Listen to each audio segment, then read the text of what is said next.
सरील cut पतली के next episode में आपको दिखाया जाएगा कि जुबैदा बहुत ज्यादा खसे में होती है। वो अपनी बेटी से कहती है कि तुम ताबियन के साथ जो कुछ भी कर रही हो गलत कर रही हो। मुझे पता है कि ताबियन का इस हारून के साथ कोई ताल्लुक नहीं है। हारून तुम्हें ही जानता है ना। ये बात सुनकर अरीबा कहती कि हाँ अम्मी, मुझे ही जानता है, लेकिन मुझे ताबियन की जिंदगी को बर्बाद करना है। कभी भी आयान के जिंदगी में मैं शामिल नहीं होने दूंगी। बस मैं फैसला कर चुकी हूँ। खुदा के लिए अम्मी आमिरा साथ दें। ये बात सुनकर बहुत ही ज्यादा अब तो जुबैदा परेशान होती। जुबैदा कहती कि खुदा के लिए बेटा दूसरों की जिंदगी को बर्बाद करना छोड़ दो। तुम जो कुछ भी कर रही हो गलत कर रही हो। तुम्हें इस तरह नहीं करना चाहिए। तुम्हें मेरी बात माननी चाहिए। ये बात सुनकर बहुत ही ज्यादा गुस्से में अरीबा कहती है कि अम्मी, मैं भी फैसला कर चुकी हूँ। मैं अदरान मुल्क के साथ अब नहीं रहना चाहती। मैं भी हारून के जिंदगी में शामिल होना चाहती हूँ। बस मैं फैसला कर चुकी हूँ।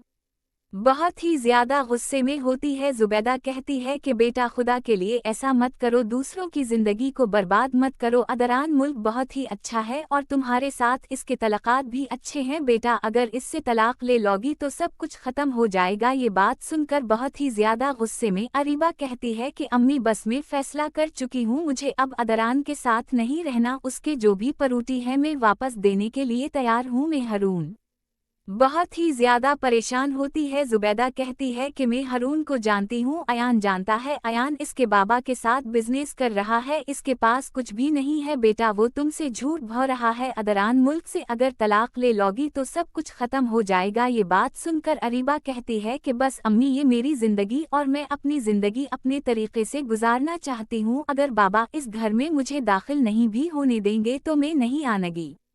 अगर एक बार तुम्हारी जिंदगी इस बार बर्बाद होगी तो कभी भी सुकून से तुम नहीं रह पाओगी। पहले असीब की वजह से तुम्हारी जिंदगी बर्बाद हुई, अब तुम अदरान को छोड़ना चाहती हो। हारून अच्छा लड़का नहीं है। खुदा के लिए बेटा ऐसा मत करो। अरीबा कहती है कि बस मैं फैसला कर चुकी हूँ। नेक्स्ट एपिसोड में आपको दिखाया जाएगा ताबियन अब बहुत ही ज्यादा परेशान होती है। वो अयान से कहती है कि मैं हारून को नहीं जानती। ये बात सुनकर बहुत ही ज्यादा परेशान होती है। ताबियन कहती कि जिस खत के बारे में तुम बात करें मैं इस खत को नहीं जानती। अयान वो मेरा खत नहीं होगा, शायद वो अरीबा का होगा। अयान कहते कि मुझे तुम्हारे टेबल से मिलाए, कभी भी ऐसा नहीं हो सकता। तुम झूठ बोल रही हो। मैं फैसला कर चुका हूँ। मैं कभी भी अब तुम्हें अपनी जिंदगी में शामिल नहीं करूँगा। ये बात सुनकर ताबियन बहुत ही ज्यादा परेशान होती है। ताबियन कहती कि अयान खुदा के लिए आप ऐसा मत करें। आप मेरी जिंदगी को बर्बाद मत करें।